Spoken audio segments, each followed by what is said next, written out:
8-9 topology का एक question है, which of the following statements are correct? Okay, the set of open right half planes is a basis for the usual Euclidean topology on R square. ठीक है, the set of parallel, एक एक करके मैं discuss करने लगता हूँ, हर किसी बेसिस के बारे में बोला है कि इसका सेट इसका बेसिस होगा, इसके सेट इसका बेसिस होगा। ठीक है, तो सबसे पहले चले जाते हैं, the set of open right half planes is a basis for the usual topology. अब यूजुअल टोपोलॉजी में आप जानते हैं ना क्या बेसिस होते हैं करके, राइट हाफ प्लेन्स का मतलब क्या होता है, इसको मैं नीचे रख देता हूँ। द सेट ऑफ, ये है पहला ऑप्शन आपका, ये the set of open right half planes. Open right half planes का मतलब इस तरीके के प्लेन से, जैसे आपने यहाँ एक लाइन खींची, इससे इधर का है open right half plane. Open means ये लाइन उसमें नहीं आएगी, हाँ, जो जो मैंने लाइन ब्लू कर रखी है केवल ये येलो कलर को आएगा, येलो कलर वाला आएगा पार्ट।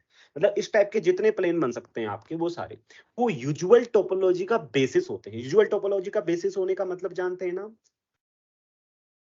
कि कोई भी सेट क्या होता है, मतलब सारे ऐसे कंसीडर कर लो। अब अगर आप कोई भी सेट लोगे ना, यूजुअल टोपोलॉजी में से कोई भी ओपन सेट लोगे, तो अगर ये बेसिस है सारा राइट हाफ प्लेन्स का, तो आपको क्या मिलेगा कि एक बेसिस एलिमेंट मिलेगा जो इसके अंदर होगा, राइट? मतलब समझे, अगर ये सेट है आर से, मैं ऐसे वाले आर से डिनोट करता हूं, हाँ, इसको इस तरीके से आर लिखता हूं, set of all right half planes लिखता हूं, set of all right half planes. Okay, basis की डेफिनेशन क्या होता है, अगर ये बेसिस है यूक्लिडियन टोपोलॉजी के लिए, तो यूक्लिडियन टोपोलॉजी में जो भी सेट ओपन होगा, ओपन होगा, राइट, कोई भी सेट आपने ओपन लिया, तो उसके अंदर का अगर आप कोई भी एलिमेंट लेंगे, ठीक है, आपको एक बेसिस एलिमेंट मिलेगा ना, उसके अंदर का कोई भी एलिमेंट लेंगे तो आपको एक बेसिस एलिमेंट मिलेगा ना इसमें, अगर ये बेसिस होगा तो जो पूरा का पूरा उस सेट में कंटेन होगा। ये तो बेसिस की डेफिनेशन होती है, और दूसरा वाला पार्ट भी होता है, पहले पार्ट की बात मैं कर रहा हूं। तो अब देखो, अगर मैं लेता हूं टेक अ ओपन बॉल, इस तरीके की मैंने ओपन बॉल ली, centre, take a open ball, ये किसी पॉइंट पर यहां पर ही ले लिया, मान लो ये पूरे कोऑर्डिनेट प्लेन में, ये यूक्लिडियन टोपोलॉजी में ओपन होती है, आप जानते हैं इस तरीके का, ये ओपन, यही तो बेसिस होता है जिसमें मैंने येलो कलर किया है। तो क्या आप कोई ऐसा बेसिस एलिमेंट ढूंढ सकते हैं, ऐसा राइट हाफ प्लेन ढूंढ सकते हैं जो पूरा का पूरा इसका कंटेन हो और एक्स को कंटेन करता हो? Can you find? We can not find the right half plane ना, क्योंकि राइट हाफ प्लेन तो अनबाउंडेड है, कैसे किसी बॉल के अंदर आएगा? तो इसका मतलब जो राइट हाफ प्लेन्स है ना, वो बेसिस नहीं बनाते हैं यूक्लिडियन टोपोलॉजी के लिए, क्योंकि ओपन बॉल ओपन नहीं है इससे, इसके बेसिस से जनरेट होने वाली टोपोलॉजी में। समझे आप मेरी बात? क्यों? क्योंकि इससे जो भी टोपोलॉजी जनरेट होगी ना, आप कोई बेसिस आपको दिया है, उसके सारे यूनियंस लेते हैं आप, टोपोलॉजी जो उससे जनरेट हो रही है। तो आप कितने ही राइट हाफ प्लेन्स का यूनियन ले लिया, आप कभी भी ओपन बॉल नहीं बना सकते, ऐसे भी समझ सकते हो। ठीक है, बड़ा आसान है, पहला वाला देखते ही पता चल जाएगा। अब दूसरा आता है, तो set of all parallel lines to Y axis is a basis for dictionary order topology. सबसे पहले अब आपको पता होना चाहिए डिक्शनरी ऑर्डर क्या होता है, डिक्शनरी ऑर्डर टोपोलॉजी के लिए बेसिस क्या होता है, वो मैं आपको बता देता हूं। देखो, डिक्शनरी ऑर्डर टोपोलॉजी होती क्या है, पहले आप ऑर्डर डिफाइन करते हैं आर स्क्वायर में, थोड़ा सा बता देता हूं।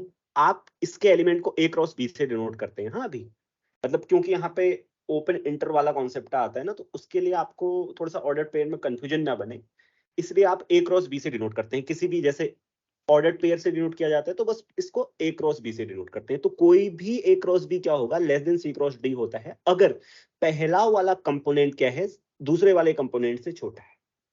अगर दोनों बराबर हैं, तो उस केस में क्या है, फिर दूसरे वाले कंपोनेंट का कंपैरिजन किया जाता है। ये अगर दूसरा वाला कंपोनेंट को देखो, फिर अगर दोनों कंपोनेंट बराबर है तो बराबर हो गए वो एलिमेंट। ये ऑर्डर होता है, इस ऑर्डर के अनुसार आप क्या करते हो, फिर ओपन इंटरवल्स, सारे ओपन इंटरवल्स लेते हो। ओपन इंटरवल्स का मतलब जानते हो ना, जैसे इसका मतलब हुआ इसके बीच में जितने भी एलिमेंट आएंगे, मतलब क्योंकि आप तो ऑर्डर डिफाइन कर दिया हमने आर स्क्वायर में, इसके बीच में जितने भी एलिमेंट आएंगे वो ओपन इंटरवल में आएंगे। ऐसे सारे ओपन इंटरवल्स हम लेते हैं, वही बेसिस बनाता है डिक्शनरी ऑर्डर टोपोलॉजी के लिए। इसके दो एलिमेंट में बेसिस के आपको दिखाता हूं ये कैसे दिखते हैं, ठीक है? अगर मान लीजिए ए बी यहां पर है और सी डी यहां पर है, तो देखो इस केस में क्या है आपका, ये बड़ा है ना, क्योंकि सी कोऑर्डिनेट क्या है, ए कोऑर्डिनेट से बड़ा है। तो इस केस में अब देखो इस येलो पार्ट को आप देखो, यहां से नीचे को डॉट डॉट है, हाँ ये ध्यान रखना, यहाँ वाला मतलब जिसमें डॉट है वो नहीं आएंगे, जिसकी मैं आप बात कर रहा हूँ जिस सेट की उसमें, और यहां से ऊपर को डेड डॉट डॉट डॉट है, हाँ। और जहां येलो पार्ट है और ये जहां ये वाली लाइन है, ये वाला भी, ये इसके बीच में जितने सारे पॉइंट आएंगे ना, ये जितने सारे पॉइंट आएंगे येलो पार्ट में, और ये वाली लाइन भी आएगी, हाँ इस वाली लाइन में भी और इस वाले रे में भी, हाँ ऊपर को, बस ये डॉट डॉट पार्ट वाले मत लेना। तो आप देखोगे वो सभी क्या सेटिस्फाई कर रहे हैं, वो सभी इस तरीके के हैं।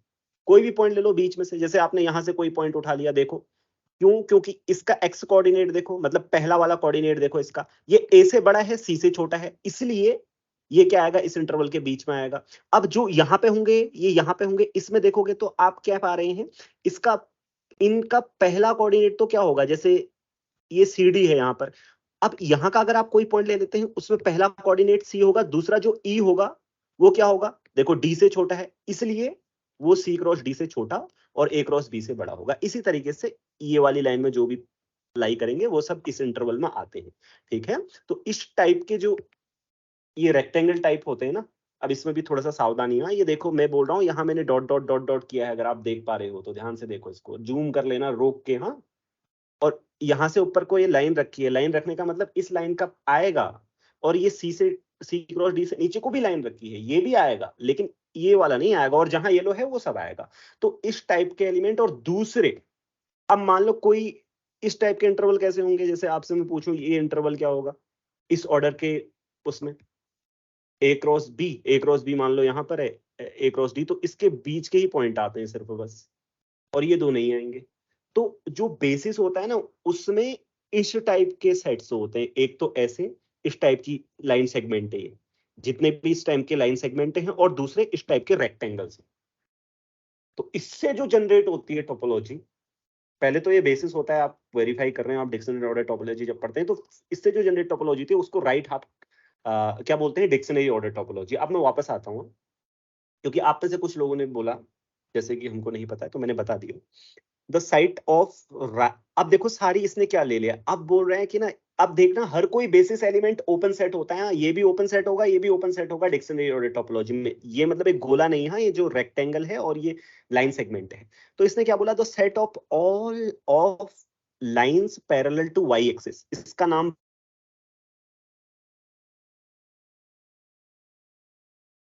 बोलो आप, है ना, पी बोलते हैं, ओके।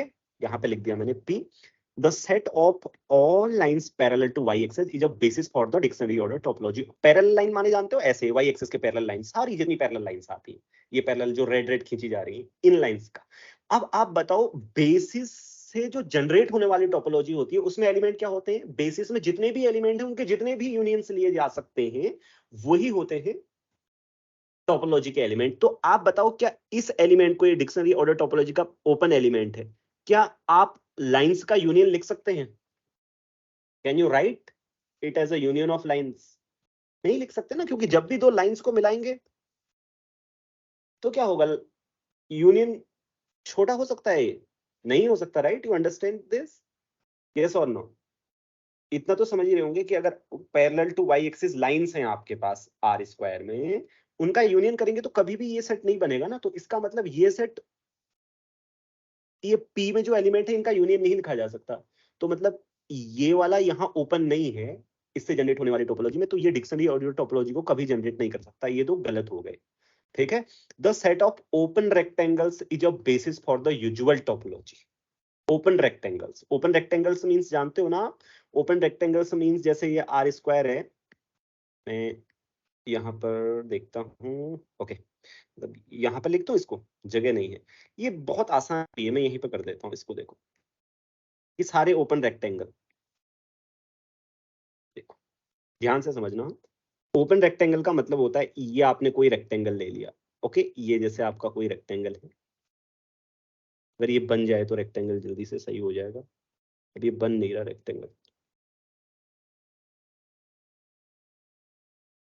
ओके, ये रेक्टेंगल बन गया, इसको मैं कलर से फिल कर देता हूँ, मतलब एग्जाम की दृष्टि से ये क्वेश्चन आसान है, मैं आपको बता रहा हूँ। आप सोचोगे कि एक्सप्लेनेशन लंबा हो गया, लेकिन एग्जाम में ये जिसने टोपोलॉजी पढ़ी होगी आराम से कर सकता है, बिल्कुल डिफिकल्ट नहीं है एग्जाम से, क्योंकि मुझे समझाना भी है इसलिए, तो ये कलर भी करना पड़ रहा है आप लोगों के लिए। अब तो ओपन रेक्टेंगल का मतलब होता है, ये रेक्टेंगल को ना ओपन बनाने के लिए हम इसका क्या करते हैं, इसको डॉटेड कर देते हैं, ताकि आपको लगे डॉटेड का मतलब है कि ये पार्ट ये बाहर का नहीं आएगा। ऐसे रेक्टेंगल जितने भी हैं आर स्क्वायर में वो सब। अब देखो बेसिस क्या होता है यूक्लिडियन टोपोलॉजी के लिए, आप जानते हैं कि ओपन बॉल्स होती हैं, अगर आपने पढ़ी है तो वैसे ये भी होता है। तो कोई भी ओपन बॉल क्या की जा सकती है, इसके अंदर आएगी। देखो कोई भी ओपन बॉल, कोई भी ओपन बॉल ले लो आप, किसी न किसी ओपन रेक्टेंगल के अंदर होगी, होगी ना, किसी न किसी ओपन रेक्टेंगल के अंदर होगी कोई भी ओपन बॉल, राइट। और ऐसे ही कोई भी ओपन बॉल हो उसके अंदर कोई भी ओपन रेक्टेंगल होगा। ये बेसिस, दो बेसिस से जनरेट होने वाली टोपोलॉजी के लिए if and only if condition होगी, मतलब एक दूसरे से बड़ी होगी, दूसरी उससे बड़ी होगी। ये आप ऐसे समझो, यूक्लिडियन टोपोलॉजी क्या होती है, इस टाइप की ओपन बॉल से जनरेट होती है ना, आपने अगर वैसे से पढ़ा है तो ठीक है। अब ये सारी बॉल्स क्या है, किसी न किसी ओपन रेक्टेंगल में कंटेन है। तो यानी कि सारी बॉल्स जो है, जो ओपन रेक्टेंगल से जनरेट हो रही है टोपोलॉजी, उसके अंदर है। तो उन सबका यूनियन भी तो उसके अंदर होगा ना, जो ओपन रेक्टेंगल से जनरेट हो रही है टोपोलॉजी। इसका मतलब आपकी यूक्लिडियन टोपोलॉजी क्या हो गई, ओपन रेक्टेंगल से जनरेट होने वाली टोपोलॉजी के अंदर हो गई। अब दूसरा सोचो कि हर कोई भी ओपन ट्रायंगल क्या है, ओपन रेक्टेंगल एक ओपन बॉल के अंदर है। तो इसका मतलब सारे ओपन रेक्टेंगल्स आपके, ओपन नाम ही जब लिखा है इसमें, तो ये यूक्लिडियन टोपोलॉजी में ओपन है, तो इनसे जितने जो भी इनके यूनियन लोग हैं वो भी क्या होंगे, यूक्लिडियन टोपोलॉजी के अंदर आएंगे। तो इसका मतलब क्या होगा, दोनों टोपोलॉजी बराबर होंगी, ठीक है। तो इसलिए ये बेसिस बनेगा, ये दोनों सेम टोपोलॉजी को जनरेट करते हैं, ओपन बॉल्स और ओपन रेक्टेंगल्स। अब देखो, अब आप ये सोचो, the set of line segment, समझना इसको हम, the set of all line segments without end points, माने इस टाइप के line segment only, parallel to Y axis is a basis for the dictionary ordered topology. सबसे पहली बात, जो भी टोपोलॉजी इस टाइप की ये लाइन सेगमेंट से जनरेट होगी ना, वो पक्का डिक्शनरी ऑर्डर टोपोलॉजी के अंदर होगी। क्यों, क्योंकि सारे लाइन सेगमेंट क्या है डिक्शनरी ऑर्डर टोपोलॉजी में, ओपन है।